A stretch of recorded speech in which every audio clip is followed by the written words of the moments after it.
Bonjour à tous. Bonjour. Amen. Il faut de temps en temps briser la glace. Gloire au Seigneur. Voilà, nous sommes à nouveau réunis dans la présence de notre Seigneur. Nous sommes dans la joie. C'est une joie et une grâce pour nous de nous retrouver. C'est la volonté du Seigneur que nous nous retrouvons tous ensemble pour le louer, pour l'adorer, qu'il est bien pour les frères et les sœurs de se retrouver ensemble ce matin encore. Il nous fait la grâce de nous renouveler le souffle de vie. Et le matin encore, il nous fait la grâce de le servir, de le prier, de l'adorer. Et tout cela a eu un prix. Ce prix a été payé sur la croix de Golgotha, où le Seigneur Jésus a donné sa vie pour chacun d'entre nous. Et il est digne d'être adoré, il est digne d'être loué, il est digne d'être honoré parce que c'est lui qui a payé le prix pour nous. C'est lui qui nous a créés. C'est lui qui est venu vers nous. Gloire au Seigneur.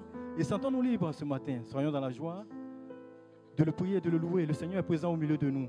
Il a dit dans sa parole que là où 2 ou 3 sont réunis, je suis présent au milieu de lui. Lui, le Seigneur, il est présent.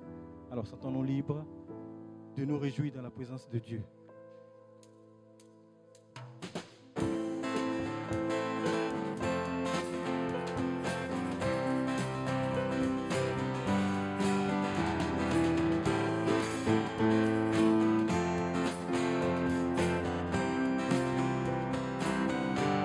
Qui est semblable? Qui est semblable au lion à l'agneau, assis sur le trône? Les monts s'inclinent, l'océan rugit devant le Seigneur. Qui est semblable? Qui est semblable au lion à l'agneau, assis sur le trône? Les monts s'inclinent, l'océan rugit devant le Seigneur. Louez Adonai, du lever du soleil jusqu'à la fin du jour. Louez Adonai, toutes les nations du monde, tous les anges, tous les saints te louent. Qui est semblable au lion à l'agneau, assis sur le trône? Les monts s'inclinent, l'océan rugit devant le Seigneur. Qui est semblable? Qui est semblable au lion à l'agneau, assis sur le trône? Les monts s'inclinent, l'océan rugit devant le Seigneur. Louez Adonai, du lever du soleil jusqu'à la fin du jour. Louez Adonai, toutes les nations du monde, tous les anges, tous les saints te louent.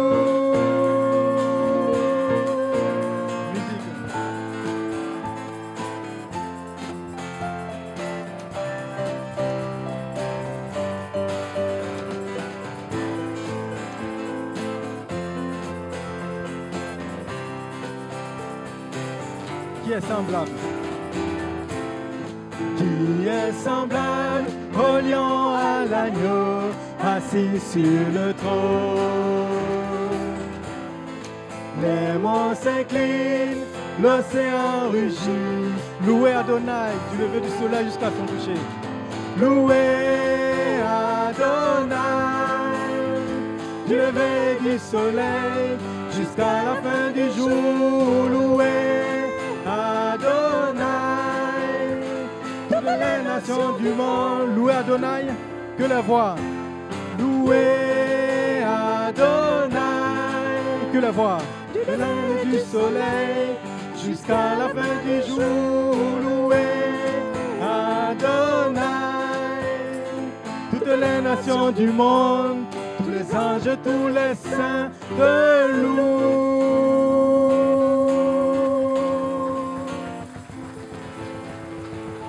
Nous te louons, Seigneur, nous te célébrons. Parce que tu es le roi des rois, le Dieu des dieux, le Seigneur des seigneurs, le Dieu créateur. Tu étais là au départ et tu seras là à la fin. Il est l'alpha et l'oméga. Tout subsiste. Tout a été créé pour lui, en lui et par lui.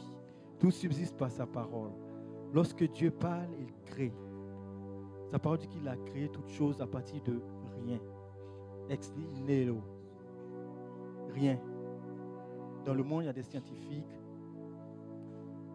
Il y a des personnes qui créent, qui inventent des choses à partir de certaines autres choses. Mais Dieu, lui, c'est à partir de rien du tout. Il a parlé et les choses ont pris vie. Gloire au Seigneur. Ô Dieu créateur, là au départ, bien avant le début des temps.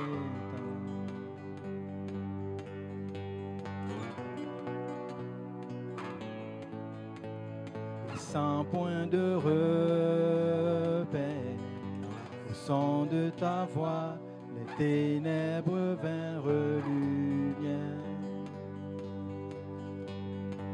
Ô Dieu créateur. Et quand tu parles, 100 milliards de galaxies voient le jour. Et les planètes sont façonnées par ton souffle. Si les étoiles t'adorent, je t'adorerai. Je vois ton cœur dans tout ce que tu as fait. Chaque étoile qui brille témoigne de ta grâce. Si la création te loue, je te louerai.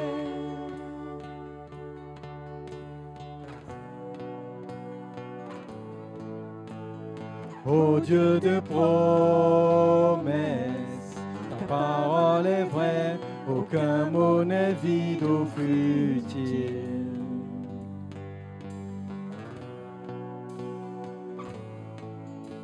Et quand tu l'ordonnes, la nature et la science s'alignent au son de ta voix.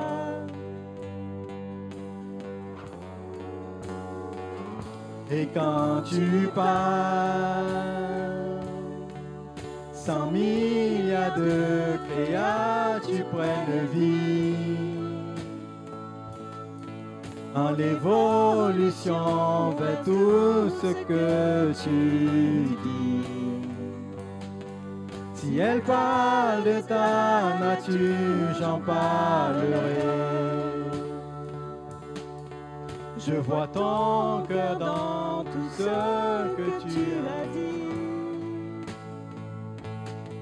Les couleurs du ciel, une œuvre de ta grâce. Si la création te suit, je te suivrai. Je te suivrai.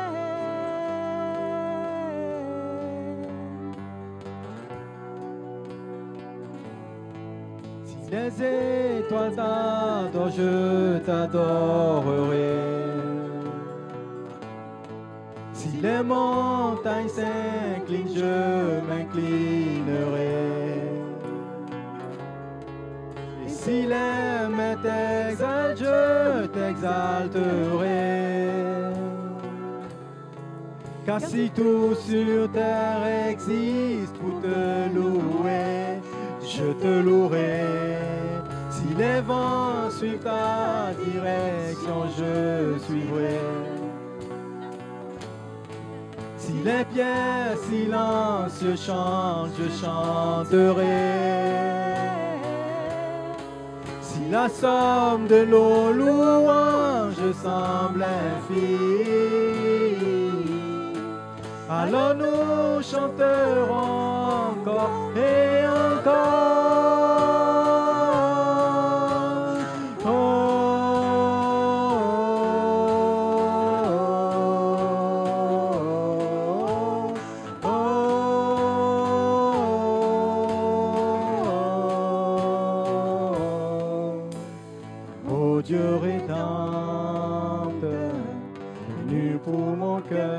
malgré mes échecs, mon orgueil.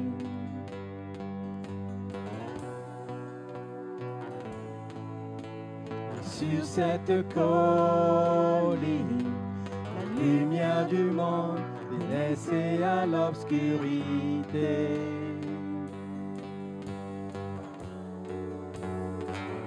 Et quand tu pars, mes 100 milliards d'échecs disparaissent, car tu as échangé ta vie pour la mienne. Ta victoire au tombeau, j'ai la victoire. Je vois ton cœur dans tout ce que tu as fait. Tu nous tisses dans le chef-d'œuvre ton amour. Si tu as tout donné, je veux tout donner. Je vois ton cœur sous 8 milliards de facettes. Chacune un enfant si précieux à tes yeux. Si tu as choisi d'aimer, je veux t'aimer. Comme tu le referais 100 milliards de fois. Mais qui pourrait mesurer ton grand amour? Car même pour un seul, tu aurais tout donné. Skori bara shaka, skiri biri biri biri, Surya baraka sakara bara bara bara bara, skori bara shaka, skiri biri biri,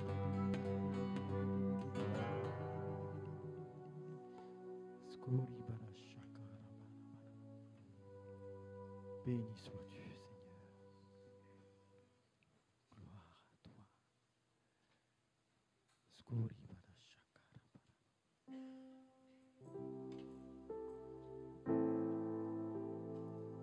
Nous te louons, nous te bénissons, Seigneur. Tu es notre Dieu, tu es notre Seigneur. Tu es notre Sauveur. Merci, Seigneur Jésus-Christ, pour ta bonté, pour ta fidélité, pour ton amour, Seigneur. Ce matin encore, c'est avec reconnaissance de cœur, Seigneur. Nous voulons nous tenir devant toi, te dire combien tu es bon pour nous, Seigneur. Combien tu es grand.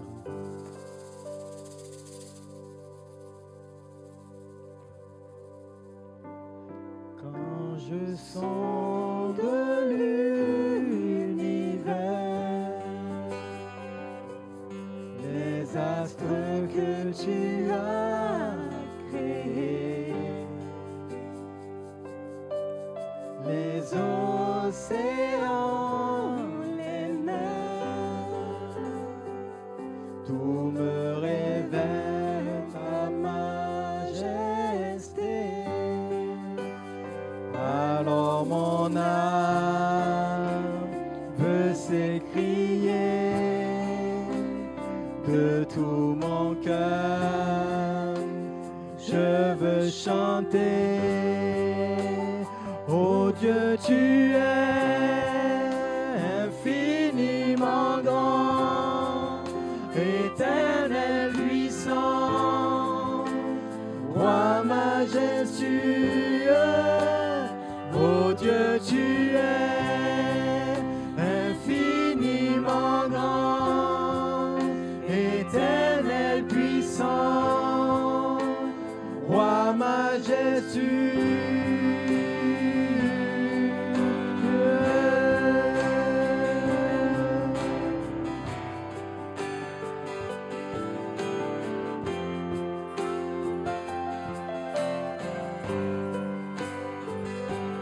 Quand je songe que tu m'as fait, que tu t'es révélé à moi, que pour moi tu as tout créé. Tout me révèle ta bonté. Alors mon âme veut s'écrier de tout mon cœur.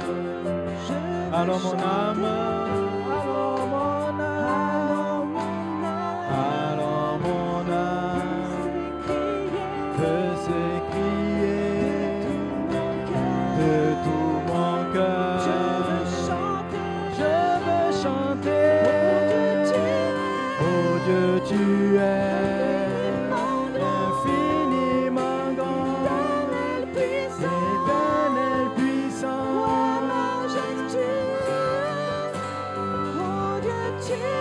Oh Dieu, tu es infiniment grand, éternel puissant.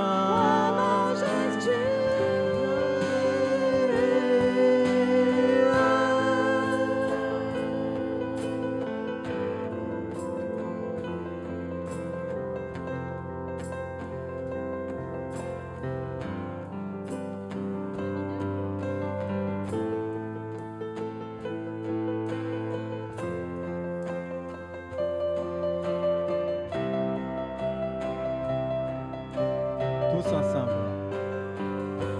Tous ensemble.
Oh Dieu, tu es infiniment grand, éternel puissant, roi majestueux.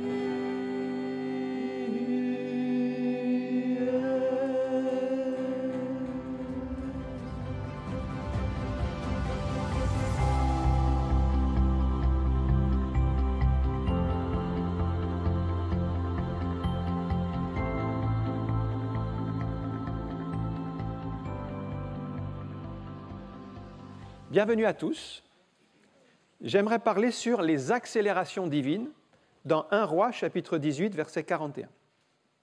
Et Élie dit à Akab, « Monte, mange et bois, car il se fait un bruit qui annonce la pluie. » Akab monta pour manger et pour boire, mais Élie monta au sommet du Carmel et, se penchant contre terre, il mit son visage entre ses genoux et dit à son serviteur, « Monte, regarde du côté de la mer. » Le serviteur monta, il regarda et dit, « Il n'y a rien. » Élie dit 7 fois, « Retourne. » à la 7e fois, il dit « Voici un petit nuage qui s'élève de la mer et qui est comme la paume de la main d'un homme. » Et il dit « Monte et dis à Akab, attelle et descends, afin que la pluie ne t'arrête pas.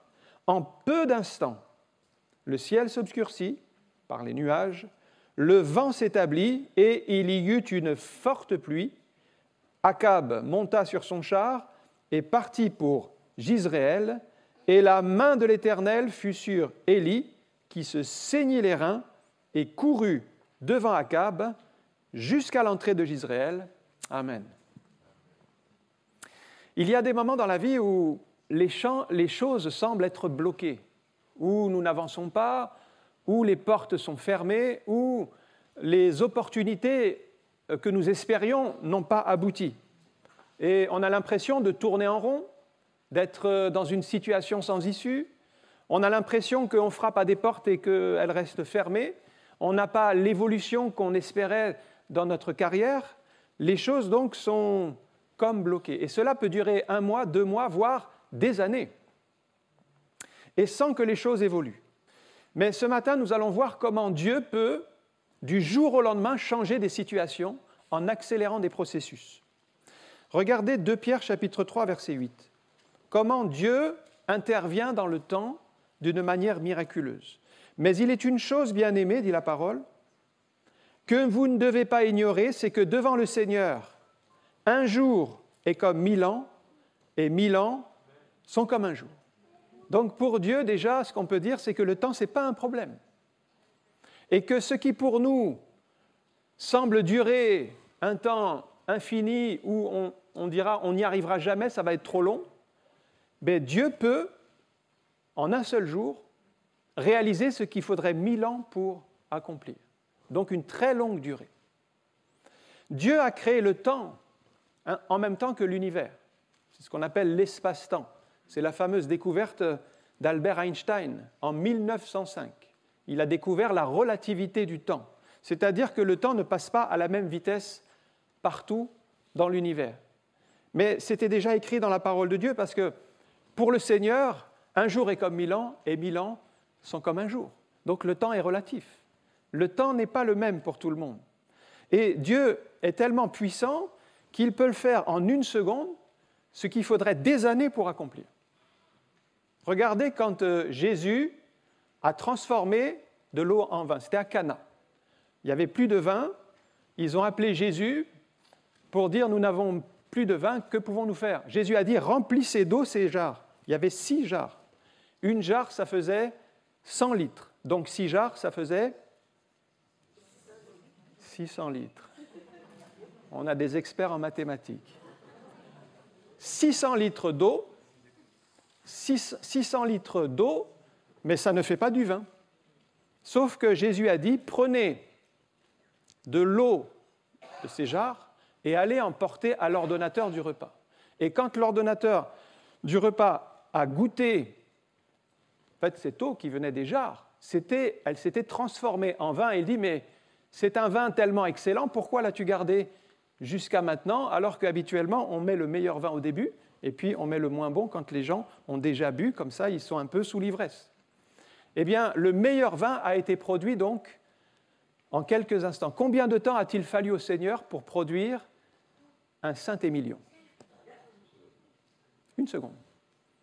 Alors, si l'ordonnateur avait goûté le vin, et vous savez que ce sont des spécialistes, et ils peuvent dire, ce vin, voilà, il a par exemple 15 ans d'âge. Il vient de telle région, voilà, il a été les vignes de ce vignoble réputé. Ils arrivent à estimer. Eh bien, très certainement qu'il aurait évalué l'âge de ce vin à peut-être 15 ans. Parce que pour faire un bon vin, il faut au minimum 5 à 7 ans. Donc, 5 à 7 ans qui ont été compressés dans une fraction de seconde. C'est pour ça que nous croyons que Dieu est le maître du temps, et ce qui pour nous paraît impossible aujourd'hui est toujours possible pour Dieu, et qu'en un instant, il peut changer les situations. J'en viens à ce récit. Dans ce passage, nous trouvons le prophète Élie, qui est dans une situation de sécheresse parce que depuis 3 ans et demi, il n'a pas plu sur la surface de la terre. Et donc la situation était bloquée, la situation est désespérée, il n'y avait pas d'issue, on ne savait pas comment la changer.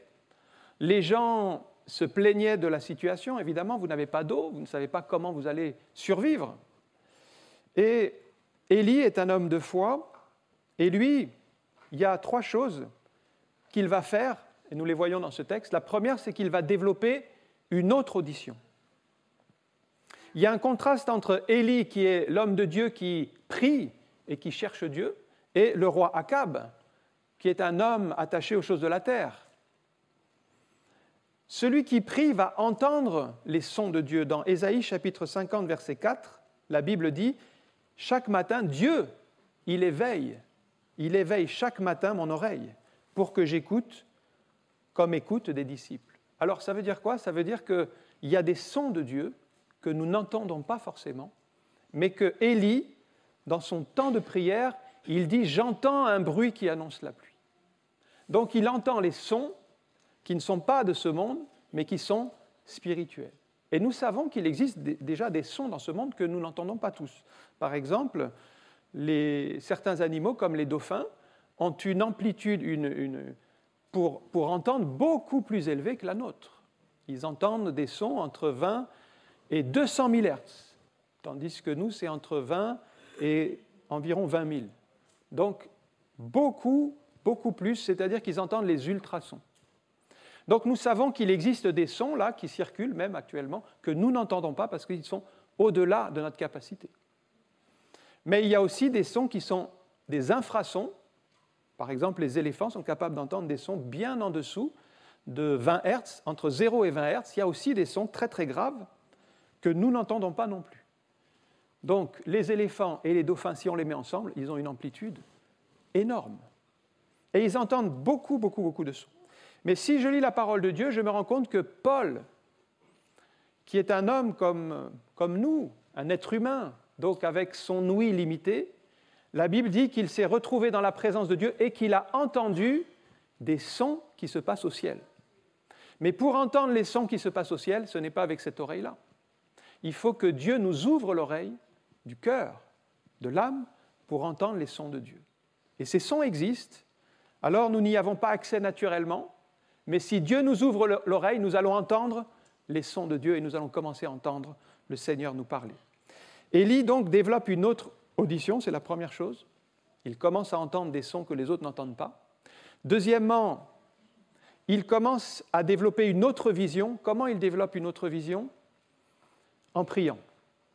En fait, il va se mettre au sommet du mont Carmel, la tête entre les genoux, et donc, visuellement, on va dire, il va fermer les yeux et il va regarder vers le sol. Mais en fermant les yeux, qu'est-ce qui se passe? Il développe la foi. C'est une autre vision. Parce que la Bible dit, nous ne marchons pas par la vue, avec nos yeux humains, mais nous marchons par la foi. Si bien que nous pouvons fermer les yeux ce matin et prier dans notre cœur et développer une vision spirituelle. C'est ce que fait Élie. Et en priant, il commence à voir la pluie qui va venir. Il n'est pas météorologue, il n'a pas les outils pour dire il va pleuvoir dans... Vous savez, aujourd'hui, avec des applications, dans 1 heure, on sait qu'il va pleuvoir parce que tout est calculé aujourd'hui. Il n'a aucun moyen de le savoir, mais il dit à son serviteur, regarde, monte au sommet du Carmel et regarde à l'horizon. Et le serviteur ouvre bien les yeux, mais voyez la différence? Il a bien les yeux ouverts, il ne voit rien, et il dit à Élie, il n'y a rien. Tandis que Élie, lui, il a les yeux fermés, mais il a la vision. Et lui, il voit. Il voit qu'un petit nuage va arriver. Mais le serviteur se décourage. Et il dit, mais non, il n'y a rien. 1 fois, 2 fois, 3 fois, 6 fois, il n'y a toujours rien. Et on voit là qu'Élie ne se laisse pas décourager par la vision humaine, parce qu'il a une vision spirituelle. Si vous avez la foi, si vous croyez en Jésus, vous allez avoir une telle vision que même si on vous dit le contraire, même si on vous décourage, vous gardez la vision. Dans votre cœur, c'est une certitude, la pluie va arriver. Et la 7e fois, eh bien, le petit nuage arrive. C'est encore un petit signe, c'est encore bien lointain, mais c'est déjà l'accomplissement. Élie, donc, après avoir développé une autre vision, la troisième chose qu'il fait, c'est un autre langage. Il développe un autre langage, parce que si vous lisez le texte, alors qu'il n'y a que ce petit nuage, et regardez la parole du serviteur, il dit, mais c'est vrai, il y a un nuage, mais il est petit comme la paume d'une main, c'est-à-dire, c'est un petit nuage, ça ne va pas aboutir à ce qu'on espère. Ce n'est pas ça qu'il nous faut, il nous faut plus. Donc, on va dire, ce sont des paroles décourageantes. Tandis que Élie, quand il entend parler du petit nuage, il parle de grande pluie. C'est autre chose. Ce n'est pas la même parole que le serviteur. Il n'y a aucune goutte qui est tombée encore. Il n'y a rien qui peut prouver que ça va se faire, mais déjà, dans son langage, il parle d'une grande pluie qui va survenir.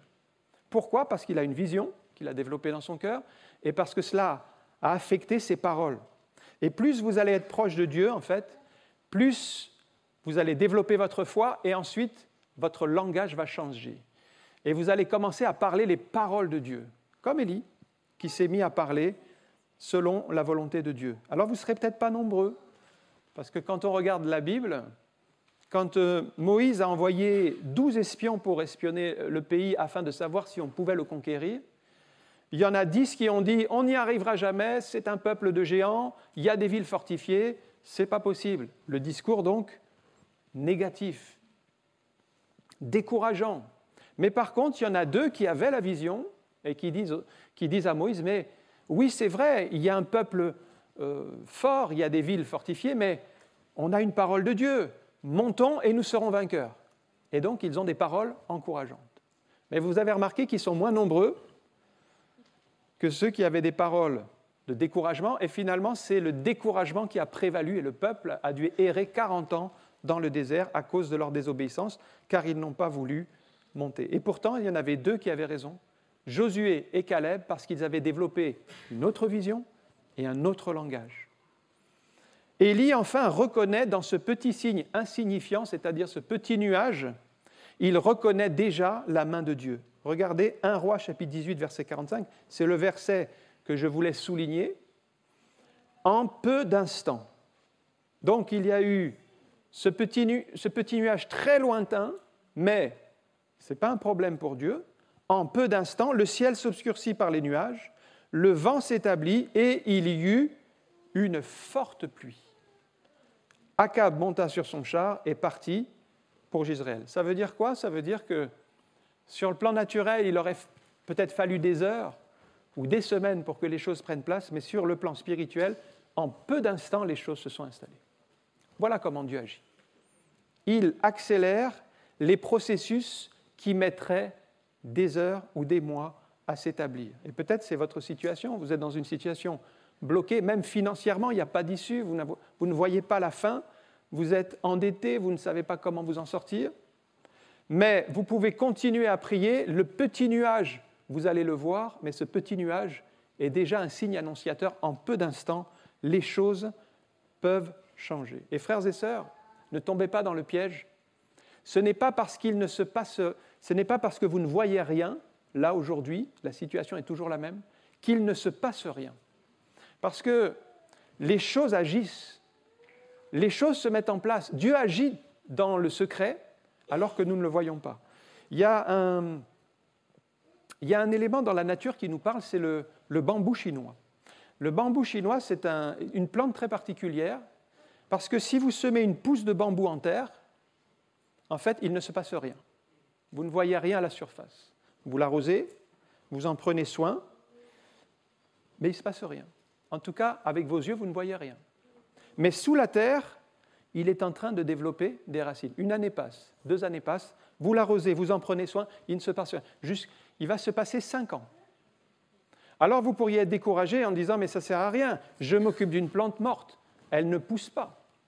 Vous ne le voyez pas, mais sous la terre, pendant ces 5 années, elle développe des racines, un réseau de racines très puissant. Et la 5e année, le bambou sort.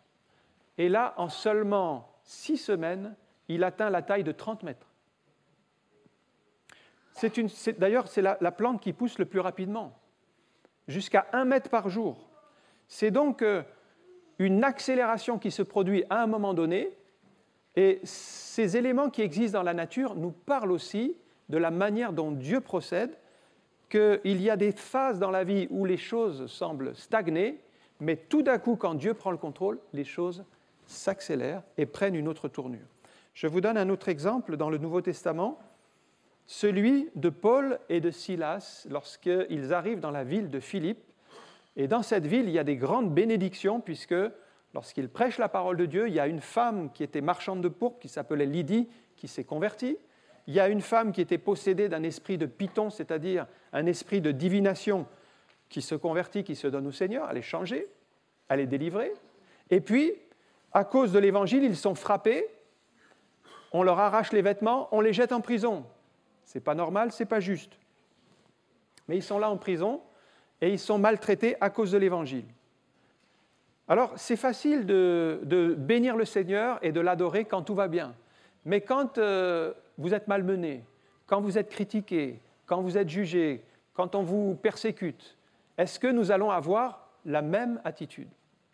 Et Paul et Silas ont décidé de ne pas se laisser décourager par le contexte difficile, c'est-à-dire les choses négatives, mais ils ont décidé de s'encourager et ils ne sont pas tombés dans la plainte parce qu'ils auraient pu se dire, ben voilà, on sert le Seigneur et puis depuis qu'on sert le Seigneur, on a plein de problèmes. On n'avait pas avant. Ils auraient pu se décourager l'un l'autre. Parfois, j'ai rencontré des personnes qui avaient le don du découragement. Vous les voyez arriver, vous êtes déjà découragé rien qu'en les voyant arriver. Ils vous regardent, ils vous découragent. Ils n'ont même pas encore prononcé une parole, vous êtes découragé. Parce que leur attitude est décourageante. Ça existe. J'ai eu l'occasion, vous en connaissez aussi. Il y en a qui disent oui, c'est vrai. J'ai fait un jour un voyage avec un chrétien qui commence à me parler, donc c'était pour aller à une réunion où je devais prêcher la parole de Dieu. Et il commence à me parler de tous les problèmes du monde. Et il me dit, mais pasteur, bientôt il n'y aura plus d'essence. Et je lui dis, il me montre par tous les... Et c'est vrai en plus, que bientôt il n'y aura plus d'essence. Un jour il n'y aura plus d'essence. Mais comment on va faire? Et il me parle de ces problèmes-là. Et je me disais, mais comment on va faire pour faire tous ces déplacements quand on n'aura plus d'essence? Vous y avez pensé, vous? Eh bien, il me chargeait de tous ces fardeaux. Et je me disais, mais comment on va faire? Parce qu'il va falloir retourner au cheval. Il va falloir faire des stocks d'avoine dans les maisons pour pouvoir nourrir les chevaux et tout. Et je réfléchissais, mais comment on va faire? On n'a pas de solution. Alors il continue à me parler de ses problèmes et il me dit, mais de toute façon, ça ne sert plus à rien de faire des économies parce que toutes les banques vont s'effondrer. Et je lui dis, il a raison en plus. Parce que ça va tellement mal au niveau de l'économie qu'un jour ou l'autre, tout va s'effondrer et toutes nos économies, parce que les banques, ils vont prendre ce qu'il y a dans les banques pour payer tout ce qu'il y a à payer. Alors là, j'ai dit, comment on va faire? Parce que je voyais toutes mes petites économies disparaître sous mes yeux. Et il continue à me parler de tous ces problèmes et il me dit, de toute façon, c'est bientôt la 3e guerre mondiale et l'Antichrist arrive. Alors je suis arrivé à la réunion, j'étais complètement découragé. Il m'avait découragé tout le long du trajet. Et c'est un chrétien. C'est un chrétien, il connaît Dieu. J'ai jamais vu des paroles aussi décourageantes. Alors pourquoi nous qui sommes chrétiens, on est capable de décourager les autres alors qu'on a une espérance et on a une foi qui est capable d'apporter l'encouragement? Pourquoi est-ce que nous chrétiens, on ne donnerait pas des paroles d'encouragement plutôt que de tout ce qui existe et qui peut décourager, qui peut abattre, qui peut détruire? Mais ça, c'est un effort à faire pour changer notre discours. On voit que Paul et Silas n'avaient pas le discours du découragement, mais ils avaient le discours de l'encouragement. Ils ont dit, allez Paul, allez Silas, on va chanter et prier à la gloire du Seigneur. Ils se sont encouragés. Ils se sont encouragés les uns les autres. D'ailleurs, c'est un verset qu'on trouve dans la parole de Dieu. Encore encouragez-vous les uns les autres, mais pas découragez-vous les uns les autres. Ça n'existe pas. Encouragez-vous les uns les autres parce qu'on en a besoin, parce qu'on a besoin les uns des autres. Et quand tout va mal, au lieu de se plaindre, au lieu de gémir, au lieu de critiquer, de juger et de dire c'est la faute de mon patron, c'est la faute de mon collègue, c'est la faute de mon mari, c'est la faute de ma femme, c'est la faute de mes enfants, et de toujours ruminer et se plaindre, eh bien, alors qu'ils sont dans la prison, qui pourraient dire c'est la faute du geôlier, c'est la faute de Dieu, il a permis cette situation, on sera toujours malheureux en servant le Seigneur. Ils auraient pu avoir ce discours. Ils ont choisi une autre optique. Ils ont choisi de faire ce qu'ils devaient faire, c'est-à-dire de chanter et de louer le Seigneur. Acte 16, verset 26, regardez ce qui se passe. Tout à coup, et là on arrive au tout à coup de Dieu. Mais d'abord, il y a ce que nous pouvons faire. Chanter et célébrer le Seigneur, le prier, nous attendre à sa grâce, rejeter toute pensée vaine. Et tout à coup, ça c'est la part de Dieu maintenant, il se fait un grand tremblement de terre, en sorte que les fondements de la prison furent ébranlés. Au même instant, toutes les portes s'ouvrirent et les liens de tous les prisonniers furent rompus. Voilà les tout à coup de Dieu. Ils surviennent à des moments où vous ne comprenez pas, vous ne le réalisez pas, mais c'est la main de Dieu. C'est-à-dire que pour que ces événements se passent, il aurait fallu peut-être des jours et des mois pour amener ce geôlier à la conversion. Il aurait fallu peut-être des réunions et des heures de discussion. Mais en une seule rencontre, alors qu'il était sur le point de se suicider, Paul lui annonce l'Évangile et ce geôlier se convertit. La Bible dit, lui et sa famille, et ils sont baptisés dans la même réunion. Il y a vraiment eu une accélération spectaculaire. Comme quoi, Dieu, quand il prend le contrôle, ce qu'on pense qui devrait durer des mois ou des années se fait en quelques fractions de secondes. En 2008, mon épouse, Laurence, est tombée malade, plusieurs le savent ici. Elle a été atteinte de maladies qui la faisaient souffrir dans tout le corps. Et on allait voir les médecins, on ne savait pas ce qu'elle avait. Et puis, au bout de quelques semaines, ils ont diagnostiqué 3 maladies qui travaillaient ensemble pour la faire souffrir dans tout le corps. C'était une spondylarthrite ankylosante, une fibromyalgie sévère et une maladie orpheline qu'on appelle la maladie de Behçet, qui a très peu de cas en Europe. Et ces 3 maladies, en fait, concouraient ensemble de telle sorte qu'on ne pouvait pas traiter. Donc, la situation était difficile. Les médecins nous disaient, ben voilà, on va calmer les douleurs avec de la drogue. Donc, elle prenait de l'opium, de la morphine, à haute dose, le maximum qu'on pouvait lui donner. Et ça, elle a commencé à le faire pour la soulager. Mais elle avait quand même les douleurs malgré ces traitements douloureux. Et puis, les mois ont passé, et nous, on priait tous les jours. Et on priait, on s'attendait à la grâce de Dieu. Mais malgré nos prières, la situation se dégradait. Et je ne sais pas si ça vous est arrivé, mais vous priez, et plus vous priez, plus la situation se dégrade. Et nous, c'était décourageant, parce qu'avec nos yeux, on voyait bien que ça ne s'améliorait pas. On n'avait pas de signe d'amélioration. Alors les mois ont passé, une année entière a passé, et puis elle ne pouvait plus venir aux réunions, elle était bloquée à la maison, elle avait mal partout. Une année entière a passé, mais une année, c'est long quand vous souffrez, mais quand vous accompagnez quelqu'un qui souffre, c'est difficile. C'est difficile de garder le moral, surtout quand les frères et sœurs me disaient « Mais comment va Laurence ?» Ah ben, ça ne va pas mieux.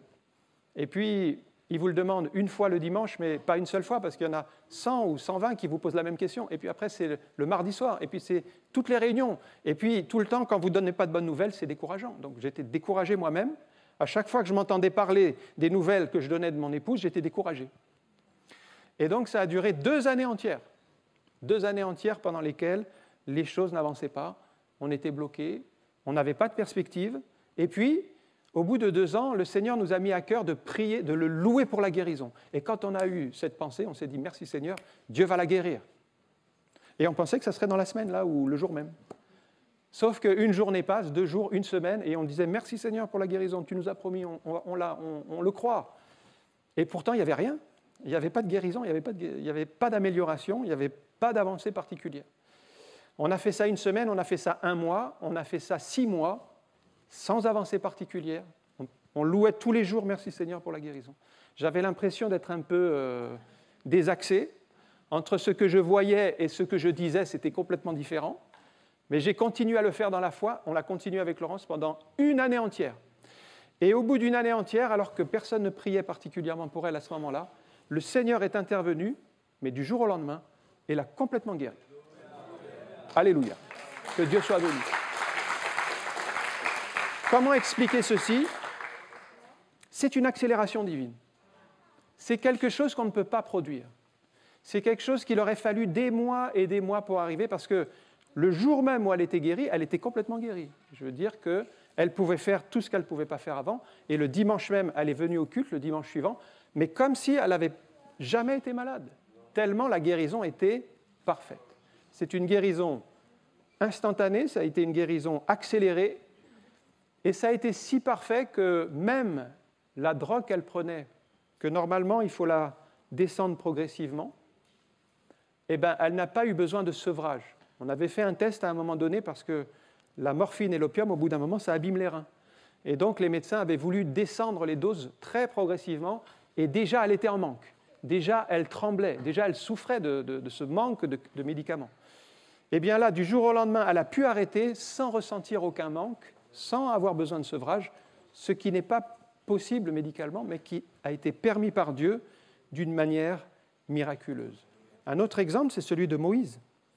On connaît bien la vie de Moïse. Sa vie est répartie en 3 fois 40 ans. La première partie de sa vie, les 40 premières années, il a été donc élevé en Égypte.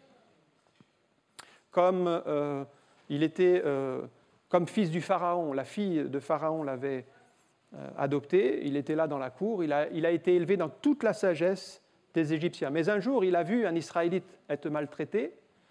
Et il savait qu'il était d'origine israélite, parce que c'est sa propre mère qui l'avait éduqué au tout début. Et donc, il s'est jeté sur l'Égyptien pour le tuer, alors que cet Égyptien maltraitait un Hébreu. Ça n'était pas le temps de Dieu, ça n'était pas la méthode de Dieu. Il a dû fuir, il a passé 40 autres années, donc Moïse, entre 40 et 80, il a gardé des brebis de Jéthro, son beau-père, parce qu'il s'est marié avec une fille de Jéthro. Et là, c'est l'école de l'humilité, 40 ans dans la vie où il ne se passe pas grand-chose. Parce que 40 ans dans une vie, c'est quand même une bonne partie de notre vie, si on regarde. C'est pratiquement une durée de cotisation sociale pour la retraite, 40 ans. On croit que ça augmente un petit peu chaque élection, ça augmente un petit peu. Donc plus on s'en approche, plus ça s'éloigne en fait. Mais Dieu ne voit pas de la même manière que nous. Pour nous, 40 ans, c'est énorme, mais pour Dieu, ce n'était pas un problème. Moïse, tu vas rester 40 ans là. Et pendant ces 40 ans, en fait, il a humilié Moïse, il a travaillé son âme, il a transformé cet homme pour qu'il soit capable de conduire le peuple.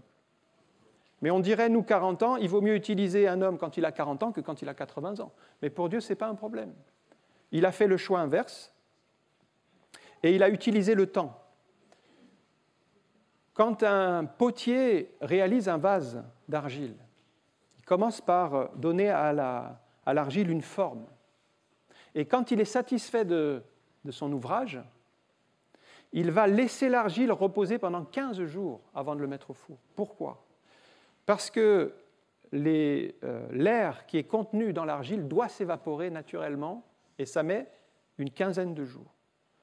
Et pendant ce temps, en fait, l'eau qui est contenue dans l'argile, donc, va s'évaporer et l'argile va être réduite de 2 à 8%. C'est la partie, en fait, la plus fragile de ce vase. Et puis, une fois qu'on a attendu les 15 jours, on le met au four et là, il prend toutes ses qualités. Mais si un potier disait « Moi, je veux gagner du temps, j'ai fini ma poterie, je la mets au four », il n'attend pas les délais, eh bien, en fait, l'eau qui est contenue dans l'argile fera éclater la poterie dans le four. Donc, si vous allez trop vite, vous cassez les choses. Donc, il y avait un temps pour Dieu. Et quand c'est le moment, le feu est arrivé, et là, le vase était prêt. Mais il y a un temps pour l'action. Et Moïse a compris qu'à 40 ans, il y avait l'action, mais ce n'était pas le bon moment. Maintenant qu'il a 80 ans, Dieu l'appelle, et regardez, c'est dans Exode chapitre 3, verset 10, c'est le mot de Dieu. Dieu lui dit « maintenant ». Et là, Moïse a 80 ans. Mais c'est « maintenant, va, je t'enverrai auprès de Pharaon, et tu feras sortir d'Égypte mon peuple, les enfants d'Israël ». C'est exactement ce que Moïse voulait faire quand il avait 40 ans, et ça a été un échec. Et maintenant, ça change, puisque c'est Dieu qui dit « maintenant, c'est bon, tu peux y aller ». Alors, arrivé à l'âge de 80 ans, est-ce qu'il y a quelqu'un qui a 80 ans ou plus ce matin ? On va honorer les personnes âgées. Ouais, gloire à Dieu. Voilà, Moïse, Madame de Santos. 80 ans. 80 ans ou plus, j'ai dit. 80 ans ou plus. Voilà, gloire à Dieu. 80 ans, eh bien, il n'a pas été mis au rebut. Il n'a pas été mis de côté, mais du jour au lendemain, il s'est retrouvé à conduire le peuple de Dieu depuis l'Égypte jusqu'à la terre promise. Il va se retrouver devant Pharaon. Et là, remarquez comment les choses s'accélèrent. Parce que quand lui voulait faire, à l'âge de 40 ans, ce n'était pas les bonnes méthodes, ce n'était pas le bon moment, il était à contre-temps. Mais maintenant que Dieu dit, c'est maintenant Moïse, tu peux y aller, il a des objections. Il dit, ah Seigneur, j'ai la bouche et la langue embarrassées, envoie quelqu'un d'autre. Il y a 5 objections qui fait monter vers le Seigneur. Ça montre bien que quelquefois nous sommes à contre-temps. Nous voulons faire, ce n'est pas le temps de Dieu. Et quand c'est le temps de Dieu, Dieu dit maintenant c'est bon, tu peux y aller. Eh bien nous disons non Seigneur, envoie quelqu'un d'autre. Et quand nous ne sommes pas focalisés dans le timing de Dieu, ben nous sommes à côté. Et Moïse a dû comprendre que si Dieu a dit maintenant, ben c'est qu'il faut y aller, maintenant. Alors, c'est peut-être votre cas si vous êtes maintenant dans une situation d'échec professionnel, vous pensez peut-être que c'est fini pour vous, mais il y a un temps de Dieu. Il y a un temps de Dieu qui viendra pour vous sortir de cette situation et vous permettre de retrouver une place. Je termine avec un dernier exemple, c'est celui de Ruth. Naomi et Élimélec étaient un couple d'Israélites qui vivaient donc en Israël et il y a eu une famine dans le pays et ils ont décidé d'aller vivre à Moab, dans le pays de Moab. Et là, Élimélec est mort. Les 2 fils d'Élimélec et Naomi se sont mariés avec des femmes sur place et au bout de 10 ans, les 2 fils aussi sont morts. Donc Ruth était une des belles-filles, une des 2 belles-filles, donc, qui se retrouvait veuve et elle a décidé de suivre sa belle-mère, Naomi, en disant « Ton peuple sera mon peuple, ton Dieu sera mon Dieu ». Et donc elle est partie en Israël pour l'accompagner, mais sa situation était difficile parce qu'elle était veuve. Elle n'avait donc plus trop d'espoir pour l'avenir, son mari était mort. Comment allait-elle vivre? À l'époque, c'était très compliqué d'être veuve, vous n'aviez pas trop d'issue, vous n'aviez pas d'aide, mais Dieu avait un plan. Elle pouvait penser dans son esprit, mais moi je suis seule, je serai toujours seule. Mais Dieu avait un autre plan pour elle, c'est qu'elle est allée glaner dans un champ. Mais en fait, elle n'est pas allée glaner dans n'importe quel champ, elle est allée glaner dans le champ d'un certain Boaz. Elle ne le savait pas. Mais Boaz était la bonne personne qui pouvait la racheter. Et donc, en fait, en contactant Boaz, ils sont tombés amoureux l'un de l'autre avec Boaz, mais il y avait quelqu'un devant Boaz qui pouvait racheter Ruth. Alors, c'est à ce moment-là que Dieu a permis que cette personne qui avait le droit en premier ne laisse ces choses-là, comme quoi tout est conduit par Dieu. Donc, Boaz a respecté les choses et il a dit, voilà, c'est à vous, c'est vous le premier, donc c'est à vous. Il a dit non. Et donc, Boaz a pu épouser, donc c'est dans Ruth chapitre 3, verset 18, il a pu épouser Ruth et Naomi dit, sois tranquille ma fille, jusqu'à ce que tu saches comment finira la chose. Cet homme, donc en parlant de Boaz, ne se donnera point de repos jusqu'à ce qu'il ait terminé cette affaire aujourd'hui. Et les choses se sont accélérées. Aujourd'hui, c'était le mot de Dieu. Aujourd'hui, Boaz a pris les choses en main et rapidement, donc, le droit de rachat a été fait et elle a été rachetée et elle a pu se marier. On trouve ça dans Ruth 4, 13. Boaz prit Ruth qui devint sa femme, elle alla vers elle et l'Éternel permit à Ruth de concevoir un fils. Obed, ça a été le père d'Isaïe qui était le père de David. Et donc Ruth s'est retrouvée du jour au lendemain non seulement mariée, mais dans la lignée même, elle va être à l'origine de la lignée même d'Isaïe et David, Jésus. Donc on va voir que du jour au lendemain, sa situation va complètement changer. C'est ça que Dieu fait, c'est-à-dire qu'il va permettre des rencontres de la bonne personne au bon moment, au bon endroit. Dieu est tout-puissant pour le faire. Vous ne le savez pas encore, mais Dieu compresse le temps. Regardez Joël chapitre 2, verset 25. Dieu dit « Je vous remplacerai les années qu'ont dévoré la sauterelle, le gélec, le hasil, le gazam, ma grande armée que j'avais envoyée contre vous. » C'était des armées de sauterelles qui avaient tout ravagé. Et dans votre vie, il y a peut-être eu des ravages successifs, des sauterelles successives qui ont tout dévasté. Mais Dieu est capable de remplacer ces années de manière miraculeuse en accélérant les processus. Un jour, je sortais d'une réunion de jeunesse Et une jeune fille m'interpelle, et elle était fiancée, son fiancé venait de la quitter pour aller avec une autre fille. Et là, elle était en pleurs et elle me dit, mais pasteur, ma vie est fichue, je serai toujours seule maintenant, je ne m'en sortirai jamais dans la vie. Bon, je lui dis, quand même 21 ans, tu as quand même encore de la perspective devant toi pour espérer rencontrer quelqu'un.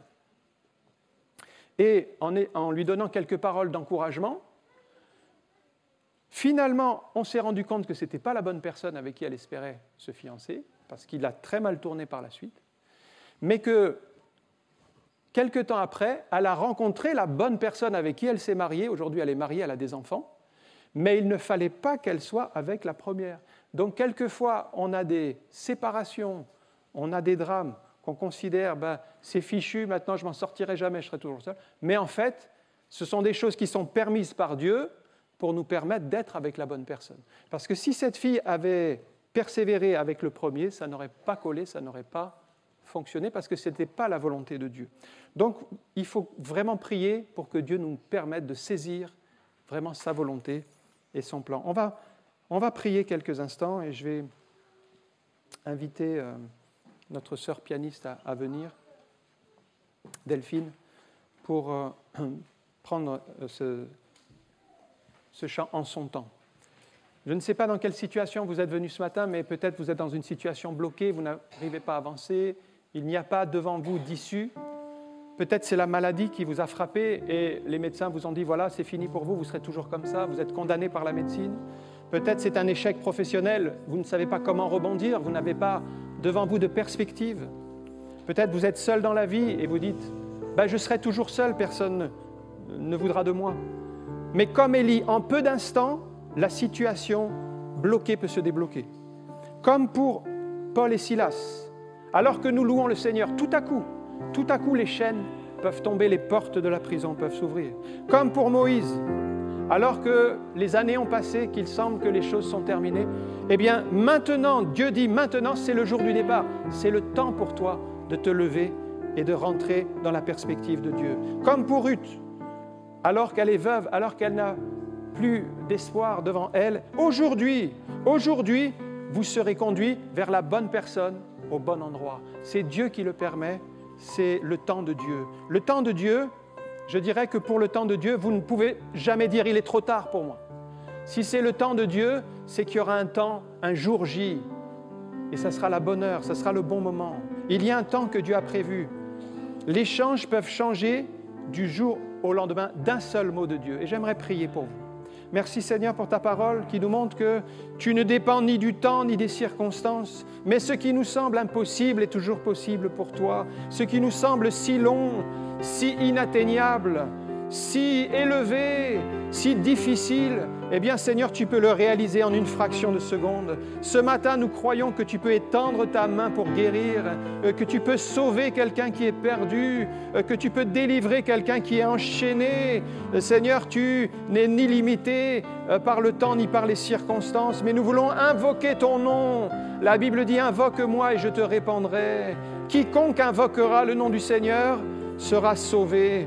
Oui Seigneur, c'est le temps du salut, c'est le temps de la main tendue de Dieu.